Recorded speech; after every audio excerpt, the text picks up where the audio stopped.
6টি বিষয়ে সতর্ক না হলে কঠিন বিপদ। 1. মরা মানুষের আত্মা আপনার সামনে ঘুরে বেড়াচ্ছে।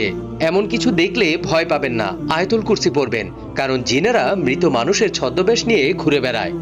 2. রাতে আয়না দেখবেন না, কারণ রাতে আয়নার মধ্যে জিন প্রবেশ করে, যে কোনো বিপদ হতে পারে। 3.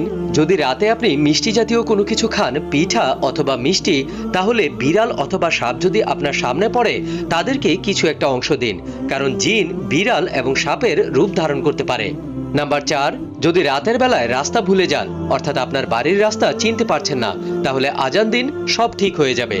নাম্বার 5. রাতের বেলায় চিত হয়ে ঘুমাবেন না। এক প্রকার ভুয়া জিন রাতের বেলায় চিত হয়ে শুয়ে থাকা ব্যক্তিকে চেপে ধরে। 6 নাম্বার, রাতের বেলা একা একা কোথাও বের হবেন না, কারণ একা থাকলে রাস্তায় বা আপনার সাথে থাকা জিন আপনার অনেক বড় ক্ষতি করতে পারে। ভিডিওটি অনেক শেয়ার করুন, যেন অন্যদের কাজে লাগে।